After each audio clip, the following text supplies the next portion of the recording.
Hello friends, नमस्कार। मैं हूं नीरज राय और स्वागत है आपका फार्मा हार्ट्स में। दोस्तों, आज की वीडियो में हम बात करने वाले हैं health education and community pharmacy के कुछ इंपॉर्टेंट क्वेश्चंस के बारे में। दोस्तों, मैं इस वीडियो में फिर से बता दूं कि ये सारे क्वेश्चंस केवल 2021 के लिए इंपॉर्टेंट नहीं है, ये हमेशा आने वाले क्वेश्चन हैं जो हर बार क्वेश्चन आते हैं एग्जाम्स में। तो चलिए देखते हैं पहले चैप्टर से कि पहला चैप्टर कौन सा है और उसका क्वेश्चन कौन सा इंपॉर्टेंट है। दोस्तों, बात करें पहले चैप्टर की, तो पहला चैप्टर आपका हेल्थ एंड डिजीज और यहाँ से लॉन्ग आंसर टाइप क्वेश्चन पूछा जाता है कि discuss the determinants and indicator of the health.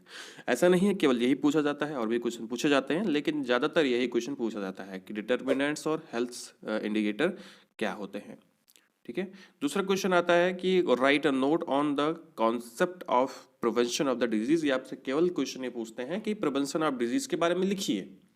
ठीक है। आगे बढ़ते हैं नेक्स्ट चैप्टर पे। अगला चैप्टर आपका न्यूट्रिशन है और न्यूट्रिशन एंड हेल्थ, और यहाँ पे जो क्वेश्चन ज़्यादातर पूछा जाता है वो पूछा जाता है classify food and write about disease induced due to the deficiency with protein. या यहाँ पे यही क्वेश्चन का नाम दूसरा दे जाता है कि प्रोटीन माल न्यूट्रिशन के बारे में लिखिए। कभी कभी विटामिन माल न्यूट्रिशन के बारे में भी पूछ लिया जाता है। आगे बढ़ते हैं नेक्स्ट क्वेश्चन पे। दोस्तों, नेक्स्ट चैप्टर है डेमोग्राफी एंड फैमिली प्लानिंग, और यहाँ से जो क्वेश्चन पूछा जाता है वो है नॉर्मल क्वेश्चन है। यही पूछा जाएगा आपका कि what are the various method for family planning, write a note on the hormonal contraceptive. तो ज़्यादातर यहाँ से क्वेश्चन पूछा जाता है हार्मोनल कॉन्ट्रासेप्टिव के बारे में। ये ज़्यादा पूछा जाता है, अक्सर हर साल पूछ लिया जाता है कि हार्मोनल कॉन्ट्रासेप्टिव क्या होते हैं, इसके बारे में लिखिए। तो इसको आप अच्छे से पढ़ लीजिएगा कि हार्मोनल कॉन्ट्रासेप्टिव क्या होते हैं। नेक्स्ट चैप्टर का फर्स्ट एड, और फर्स्ट एड से जो क्वेश्चन पूछा जाता है वो इस प्रकार का होता है कि राइट अ नोट ऑन जैसे अब यहाँ पे क्या किस किस पे नोट पूछा जा सकता है। 8 नंबर पे पूछा जाता है emergency treatment of burn, snake bite, shock. देखो, ऐसा नहीं है कि इसी के बारे में पूछा जाएगा, पूछा और भी जा सकता है, लेकिन ये क्वेश्चन सिलेक्टेड क्वेश्चन है जो ज्यादातर पूछे जाते हैं। नेक्स्ट आपका चैप्टर है इन्वायरमेंट एंड हेल्थ, और इस चैप्टर में आपसे पूछा जाता है कि write a note on the source of the water pollution and purification of the water. तो ज्यादातर मैं आपको बताऊं, 5 साल मैंने 4 साल के पेपर देखे तो उसमें ज्यादातर जो पूछा गया है केवल वाटर पॉल्यूशन पूछा जाता है। तो इसी वजह से हमने आपको सिलेक्टेड क्वेश्चन बताया कि केवल वाटर पॉल्यूशन आप ज्यादा फोकस करके पढ़िए आप सब कुछ नहीं तो कुछ भी पूछ ले सकते हैं। ठीक है, लेकिन आप जो क्वेश्चन मैं बता रहा हूँ उस पर फोकस करके पढ़िए, आपका अच्छा नंबर मिल जाएगा। दूसरा क्वेश्चन इससे आता है कि write a note on light solid based disposal and control. ठीक है, मतलब ये जो डिस्पोजल होते हैं उसके बारे में आपको लिखना है कि मतलब उसको किस प्रकार से कंट्रोल किया जाए। ठीक है।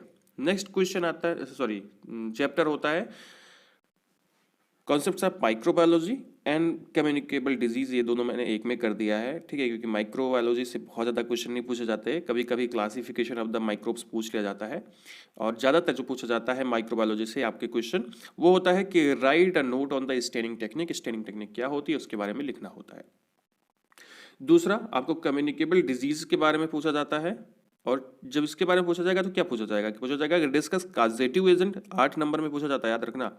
Mode of transmission, prevention of any of the following, मतलब एक्चुअली 4 5 देते हैं तो उसमें से आपको 2 करना होता है। ठीक है, 8 नंबर में। तो इसमें कौन कौन सा इंपॉर्टेंट है? Typhoid fever, syphilis, whooping cough, influenza, leprosy, hepatitis, AIDS और पोलियोमाइलिटिस।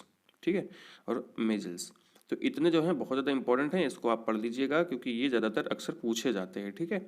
दूसरा आपका अगला चैप्टर है नॉन कम्युनिकेबल डिजीज, जिसमें आपसे क्वेश्चन पूछा जाता है, सेम टू सेम क्वेश्चन पूछा जाता है, केवल नॉन कम्युनिकेबल पूछा जाता है। तो यहाँ पर मोड ऑफ ट्रांसमिशन नहीं पूछा जाएगा, तो पूछा जाएगा discuss causative agents, prevention, care and control of the following. कौन कौन सा नॉर्मली पूछा जाता है? Cancer, blindness, gout. ठीक है, और नेक्स्ट जो क्वेश्चन आता है वो इसी वाले चैप्टर में होता है कि write a note about the CVD. CVD का मतलब होता है कार्डियोवैस्कुलर डिजीज। कार्डियोवैस्कुलर डिजीज के बारे में देखो, कार्डियोवैस्कुलर डिजीज एक जगह पढ़ोगे आपको कई जगह काम आएगा। ठीक है, इसलिए इसको बढ़िया से पढ़ लीजिएगा, सेकेंड ईयर में जाओगे तब भी काम आएगा। नेक्स्ट आगे बढ़ते हैं अगले चैप्टर पे। अगला चैप्टर है एपिडेमियोलॉजी। आपको बताऊं, इसको पढ़ना छोड़ दीजिए, इससे क्वेश्चन आता ही नहीं है, फिर भी मैंने अपने मन से क्वेश्चन बना दिया है इसमें। और क्वेश्चन ये है कि write a note on the route of the transmission. ठीक है, एक्चुअली ये जो मैं बता रहा हूँ यूपी बीटीयू के हिसाब से बता रहा हूँ कि नॉर्मली जल्दी से क्वेश्चन आपको पूछे नहीं जाते एपिडेमियोलॉजी से, लेकिन तभी कभी कभी का पर पूछ लिया तो बात अलग है, ठीक है। नेक्स्ट आगे बढ़ते हैं और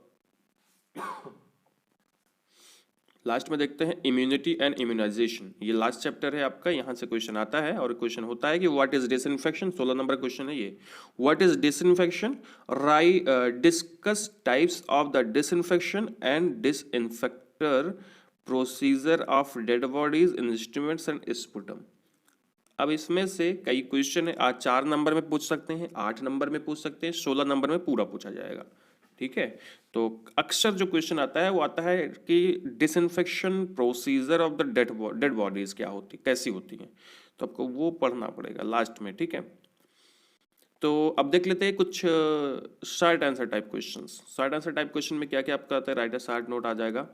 तो health, food way, demography cycle and family planning, cholera, food poisoning, malaria, tetanus, diabetes, immunization schedule, vaccines, toxoid. उसके बाद हॉस्पिटल एक्वायर्ड इन्फेक्शन जो सबसे ज़्यादा ज़रूरी होता है, ये अक्सर पूछा जाता है, ठीक है। एक चीज़ और आप पढ़ लीजिएगा, हाँ नहीं बस इतना ठीक है। हॉस्पिटल एक्वायर्ड इन्फेक्शन अक्सर पूछा जाता है, तो इसको ज़रूर पढ़िएगा, ठीक है। तो इतने हैं जो कि शॉर्ट आंसर टाइप क्वेश्चंस में आते हैं। एक्चुअली मैं आपको बताऊं तो ज़्यादातर 8 नंबर के क्वेश्चन आते हैं health education and community pharmacy में, शॉर्ट टाइप आंसर आते ही नहीं है। तो आप ज़्यादा से ज़्यादा अच्छे से पढ़िएगा, क्योंकि अच्छा लिखोगे तभी अच्छा नंबर मिलेगा। तो फ्रेंड्स ये हो गया आज का ये video health education community pharmacy का। तो मैंने फर्स्ट ईयर के सभी सब्जेक्ट्स के इंपॉर्टेंट क्वेश्चंस की वीडियो बना दिए हैं। तो इंपॉर्टेंट क्वेश्चंस के वीडियो बनवा के अब जब मैं बनाता हूँ तो आप लोग कहते हैं कि उसका सबको सॉल्व कराइए, ठीक है सॉल्व कराया जाएगा, लेकिन क्वेश्चंस आपको पता चल गया, मैटर आपको पता चल गया, आपके पास बुक्स है, आपके पास कॉलेज है, अभी आप पैसा दिए हैं कॉलेज में, तो कोशिश करिए कि कॉलेज में टीचर्स भी पढ़ाएं आपको और आप खुद से भी पढ़िए, तो आपको ज़्यादा समझ में आएगा। तो फ्रेंड्स आज की वीडियो में बस इतना ही, मिलते हैं अगले वीडियो में। अगर आपको हमारा वीडियो अच्छा लगा हो तो चैनल को सब्सक्राइब कर दीजिएगा, वीडियो को लाइक कर दीजिएगा और शेयर कर दीजिएगा अपने फ्रेंड्स के साथ। हमें इंस्टाग्राम पे फॉलो कर लीजिएगा। Thank you.